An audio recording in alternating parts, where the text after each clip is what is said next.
Just because the protests are getting less coverage by the media doesn't mean they aren't still happening. Links on how you can contribute in the description below. Brand new day, time to play with Pooh Bear and his friends. Where summer never ends. Koala show you how to fly a plane, catch a wave. There's nothing we won't try. Lots to do, fun starts here with you and me. Look up there, way up high, koalas in balloons. Laughter's on its way to you. Laura, Nick and Roo, Mimi and Floppy too. Waiting here for you. Brand new day, time to play with Pooh Bear and his friends. The fun and laughter never ends. Koalas lead the way on this sunny day. We all love to play. This video is brought to you by Patreon. Patreon! Oi, oi, oi. In 1928, the Wildlife Preservation Society of Australia issued a census of 102 districts within the country. The goal? To count the native koala population. Koala fur had been a major export for the country, and koala hunting was a lucrative trade. But there were concerns that overhunting was having an impact on the koala population. The census discovered that the numbers were worse than predicted. It turned out that hunting organizations had underreported the amount of killed and skinned animals, claiming to have killed 300,000 koalas, when in reality they had killed closer to 600,000. This began a years-long process of establishing conservation, eventually resulting in an outright ban of exporting koalas outside of the country in 1933. This ban included zoos and scientific institutions, as the animal is particularly difficult to care for, requiring large amounts of hard-to-grow eucalyptus plants and a year-round warm climate. Over the decades, koala sanctuaries and wildlife centers had grown within Australia, and with them a rise in tourism. According to an international visitor survey in 1997, over half the visitors coming into the country were coming for zoos and wildlife parks, and 72% of those people had wanted to see the koalas, even beating out the kangaroo, which only got 66%. With its undeniably cute round face and lazy demeanor, the koala became an unofficial mascot of the Australian tourist trade, and many of those tourists were coming from Japan. Don't ask me to explain the godlike worship Japanese people have for koalas. They buy books and videos and all kinds of koala souvenirs, turning their interest into a major industry. Now, these reports come from the 1990s, but it really wasn't any less true in the 70s. In 1978, a symposium was held at the Taronga Zoo Park in Sydney to discuss the possibility of lifting the ban for zoos in select countries that could meet care qualifications. No conclusion was reached that year, but even the hint that Australia might start lending the world their koalas sent various Japanese wildlife organizations into overdrive. The ban would be properly lifted in 1980. Koalas are cute and funny, and they are as rare as the pandas.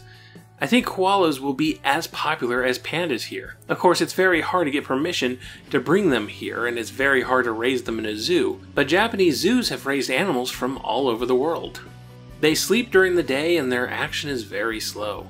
They're the total opposite of the Japanese people who work all day and race around. That's why I think we like them. In 1978, the Hirakawa Zoo in Kagoshima planted 4,000 eucalyptus trees in hopes to get a head start in claiming the country's first koalas.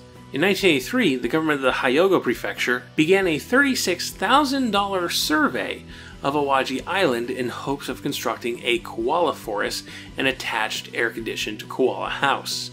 The Ueno Zoo in Tokyo made a public estimate that the addition of koalas would increase their yearly visitors from 6 million to 10. And in September of 1982, the Yokohama Citizens for Koalas Association was founded, which included celebrity members such as popular singer Hamiko Watanabe, who led a high-profile 20-member koala spotting mission in Australia in early 1983.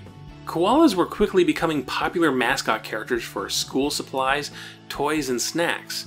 In one news article, one Japanese toy company reported selling 300,000 stuffed koalas in 1984. Companies would fly to Australia to film commercials with the animals themselves. By all accounts, none of this was prompted by Australia. Koalas didn't even have a great rep in Australia. Around this same time, John Brown, Australia's Minister of Sport, Recreation and Tourism, basically went to war against using koalas to promote tourism, famously saying in 1983 that koalas are flea-ridden, it piddles on you, it stinks, and it scratches. And, he wasn't wrong in so much as koalas are animals with their own thing going on, and they aren't actually cuddly playthings. But none of that changes the fact that koalas are very photogenic, very easy to make into cute anthropomorphic characters, and are very desired sights for tourists. Koalas remained a hot commodity, and even a political commodity, some politicians calling it the K factor. In early 1984, Australia's Environment Minister Barry Cohen was on a trip to China when he was diverted to Japan by Prime Minister Bob Hawke to hold a press conference and dispel rumors that koalas' arrivals to the country was imminent, a press conference attended by 120 Japanese journalists. I feel like I have committed a crime. I feel like I've stolen children's sweets or pocket money. Things were getting intense. Japan had been considering cutting a percentage of Australia's imports to reduce a trade imbalance with the United States, and rumors were spreading that Australia was using koalas as a negotiation tool against that. Australia denied this and stated that their caution stemmed from a worry that if they gave Japan some koalas and these sensitive animals died from the change of environment, there would be a major anti-Japanese backlash from the Australian public. Finally, in April of 1984, it was announced that the first 2 koalas will be sent to the Tama Zoological Park in Hino, on the western side of the Tokyo metropolis. Tama Zoo had already invested $2.75 million for an all-purpose koala palace, complete with a climate-controlled enclosure. On November 21st, 1984, Japan's first 2 koalas, Tom Tom and Tam Tam, made their public debut, with 1,500 guests huddling in the rain to get a glimpse of the zoo's new arrivals. And with that release of tension, Japan's koala fever started to even out. More koalas arrived to more zoos, and today they're a regular fixture. Many sources today get this timeline wrong. They say that the Tama Zoo koalas started Japan's koala craze, but had been bubbling for half a decade before that. A bubbling that resulted in 2 major animated programs that would have been in pre-production before the Tama Zoo koalas were even announced. On July 7, 1984, Fuji TV premiered Fushigina Koara Burenki, and on October 4, 1984, TV Tokyo would begin airing Koara Boy Koki, both animated shows following the adventures of little anthropomorphic koala children, albeit very different types of adventures. A few years later, both of these koala shows would receive English dubs, and both of them would eventually find their way to the American cable channel Nickelodeon. It would be the latter of the 2 shows to get to Nickelodeon first. Premiering on June 1st, 1987, this is Adventures of the Little Koala. Can you keep a secret? It's no secret. The koalas are here. Nick Jr.'s The Adventures of the Little Koala. Every morning at 10:30, 9:30 Central. It's the Koala family, and it's good times koala style. Here's your eucalyptus salad. I'm going to find that skateboard. Make up and be friends. Yay! Yay is right. The koalas are here. Every morning after David the Gnome on Nick Jr. Roo Bear is a little blue koala boy living in an Australian-esque seaside town with his family. Papa is a professional photographer, Mama is a stay-at-home mom, and little sister Laura can be a little bit of a brat, but the siblings generally get along. Roo Bear spends his days hanging out and playing sports with his many friends.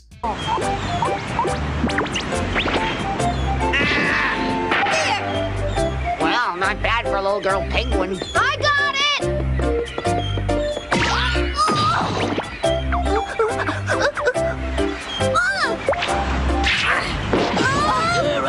Roo Bear's best friend, Floppy Rabbit, is a cool kid inventor, creating gadgets in his workshop while listening to some sweet tunes through his headphones. With his little sister Mimi, he's always trying to impress people with his technical abilities. He even tries to wire up a sandcastle with electricity for a contest. I can promise you there won't be another castle like this in the contest. It looks as if there's a big sparkly Christmas party going on inside the castle. I'm sure Miss Lewis is going to say this is the best one. Of course she will.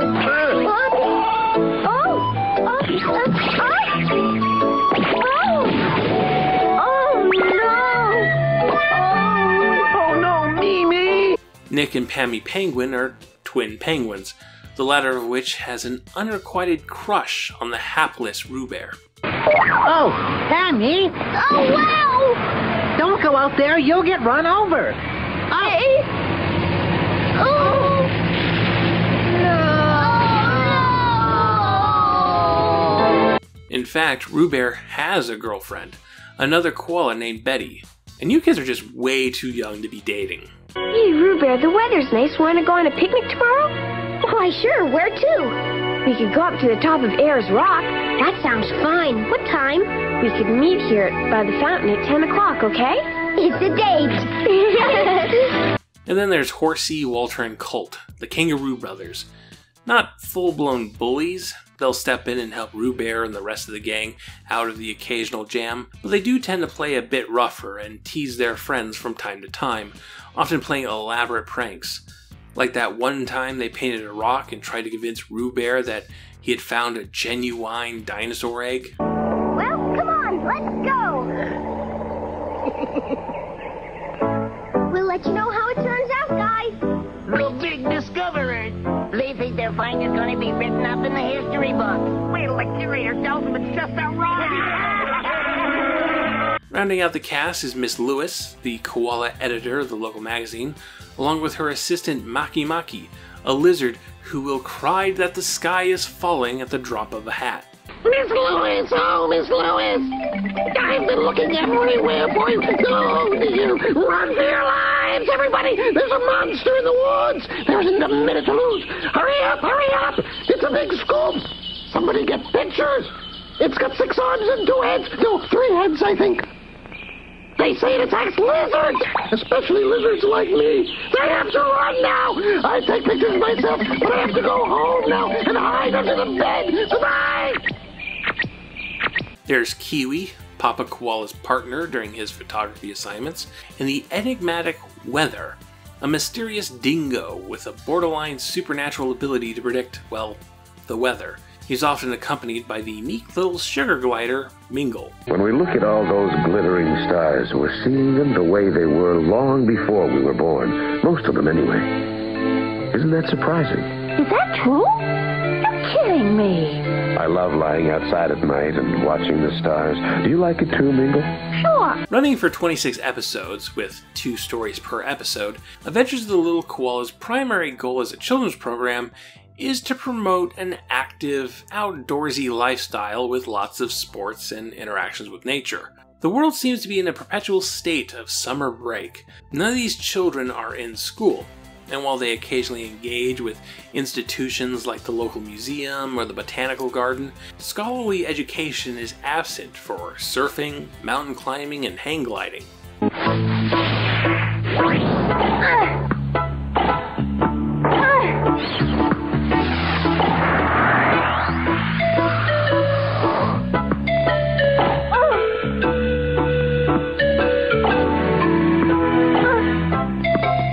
Which is not to say the show isn't somewhat educational. Unlike the kids from Mapletown, the kids in Adventures of the Little Koala are not shown as flawless beings that parents should work around. They're fun and charming, but still have a lot to learn. They still have a lot of growing up to do. You know, taking responsibility when you do something wrong, don't make people feel bad by over-boasting, be considerate of other people's feelings, things like that. In one episode, Papa Koala takes over cooking duties for the night, and while the food isn't bad at all, the kids don't care for it because it doesn't taste like how Mama makes it. Don't be mad, Papa. I was only trying to be honest about it. Well, don't be so honest. Try being polite instead. But it smells funny. Don't you want me to be honest too, Papa? Really, Papa, you shouldn't get mad. We're just engaging in the free marketplace of ideas. After this, circumstances see Roo Bear, Laura, and the Penguins trying to take care of themselves, and when they discover how hard it is, they realize that Papa actually did a pretty good job, and they shouldn't be so picky and hurt his feelings like that.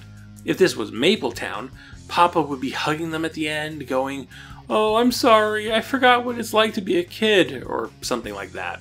Adventures of the Little Koala is the work of Topcraft, a Japanese animation studio established in 1971 by Toru Hara, a former producer for Toei Animation following mass layoffs in 1970.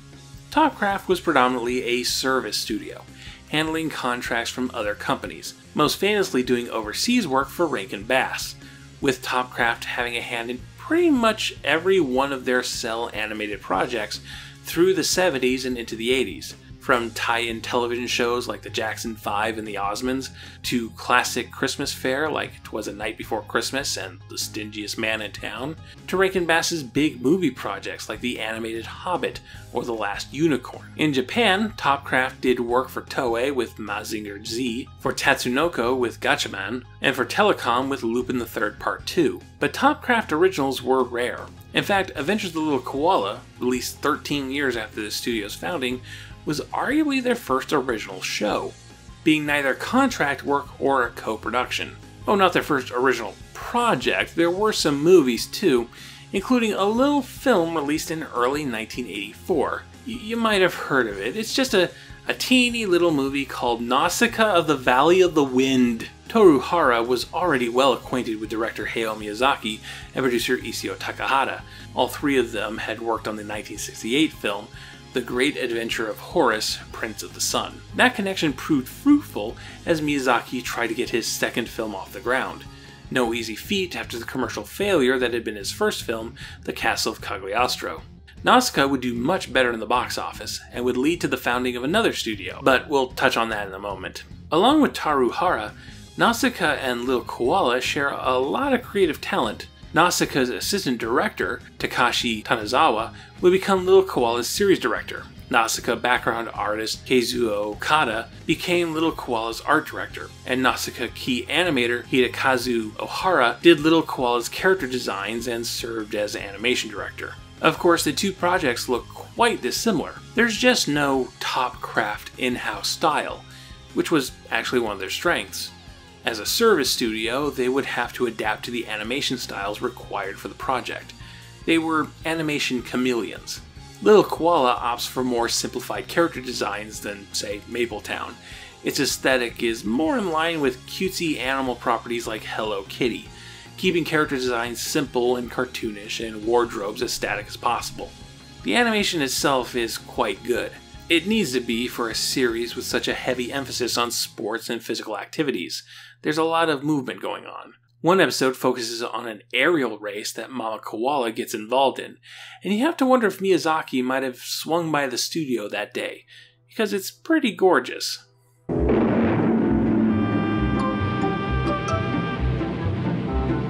I want to win so Floppy will be proud of me.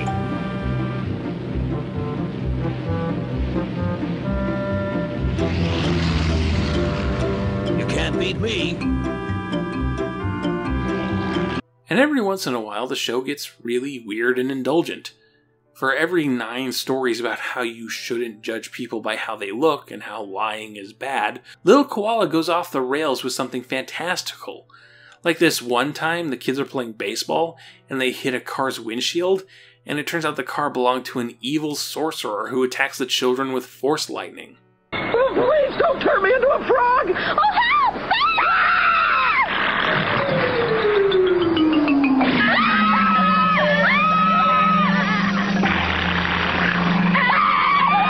Or how about that one time the kids get invited by a friendly koala-esque alien to take a joyride around outer space? Wow, it's wonderful! Unbelievable!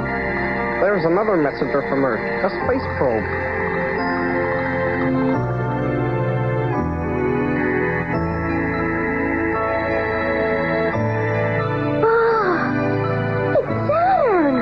I can see its famous rings.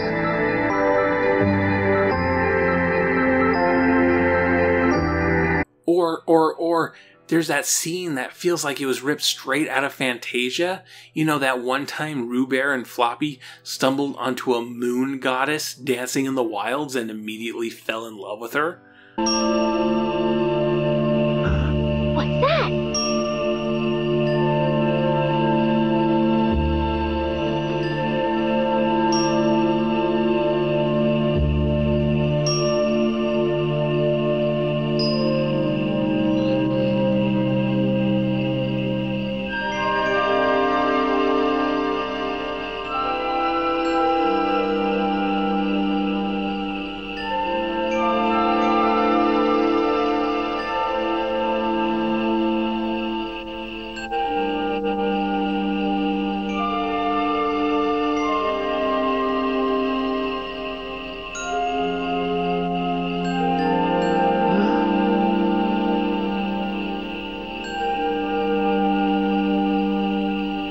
These genre-breaking turns really let the studio flex their creative muscles, a real treat for regular viewers and animation nerds alike. There was nothing Topcraft couldn't do, except continue to exist. The studio would do only one more series after Little Koala, 1985's Button Nose, before dissolving into a new studio being helmed by Miyazaki and Takahata. You might have heard of it, Studio Ghibli. You could reasonably argue that Topcraft was proto-Ghibli, with many of its assets being brought over and Toru Hara becoming Ghibli's first manager. A lot of the actual animation crew did not carry over, however. Due to a number of pay disputes, most of Topcraft's team were laid off in the transition. Topcraft was born by the layoffs and died by the layoffs. Because time is a flat circle, a number of Topcraft employees went off to start another animation company, Pacific Animation Corporation, who worked on shows like Thundercats and Silverhawks, before being bought out by Disney in 1988 to create the Walt Disney Animation Japan studio. So Topcraft was well and truly gone by 1987, but Adventures of the Little Koala was still floating around out there. The foreign distribution rights were picked up by Cinar, a Canadian production and distribution company that we'll be seeing a lot of in Knickknacks. Viacom would once again produce the English dub, and it's pretty good. There's the occasional character talking a bit too fast and the odd diction customary of this era of anime dubbing, but that doesn't happen often and it's easy to forgive from such cartoony characters. The English dub of Adventures of the Little Koala made its Nickelodeon premiere on June 1st, 1987, and would end up a mainstay on the Nick Jr. block when that started a year later. And it must have been seen as some sort of success, as it would continue to run and rerun for nearly 6 straight years, making its final broadcast on April 2nd, 1993. That's one of the longest runs for an animated show we've seen yet in this project. You could argue Danger Mouse ran longer, but that run was split into 2 chunks with a 4-year break in the middle. In any case, Nickelodeon seemed happy with its inclusion. And despite not releasing any kind of press release about the show, or at least none I could find, it's not hard to see why it was so long running. Little Koala checkmarks a lot of the things the channel was looking for in preschool programming. Cute, attention-grabbing characters, simple plots with simple moral lessons that 4-year-olds could understand, foreign animation that you couldn't get from the networks, and a cheerful positivity that Jerry Laybourne loved. And the show had some good lessons to teach. One particular episode on body positivity comes to mind, where Pammy Penguin becomes upset about her weight and tries to starve herself. Though other topics that are typical of late 80s, early 90s children's television get glossed over in surprising ways. One episode concerns a school of fish that are displaced because people have been dumping pollution into the water. You would think the episode would focus on a message of environmentalism, but that detail is almost immediately forgotten as the kids work out a plan to transport the fish inside the mouths of a few whales, only to get themselves swallowed. And then there's the cop episode. I don't even know what they were going for here, but being an idyllic fantasy world, Roo Bear's little hometown never experiences crime of any kind, which really bothers the 2 local cops. They're so bored that they put on masks and start pulling off crimes themselves. And since there are no other cops to stop them, Roo Bear and Floppy have to do it themselves. What?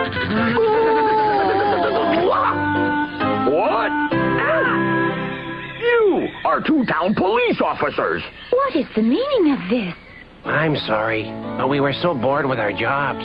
We wanted to find out if we'd get any help from the people of this town if some real thieves came. So, wait, what's the message here? That if you, children watching this show, see what you think is a crime happening, you should take care of it yourself? That's a bad message. But the message could also be that the police will usually escalate things and not be the reliable keepers of peace they want you to think they are. And that's a good message. AKCAB. It's a bad episode. I'd argue the worst episode of the series, but bad episodes are rare here.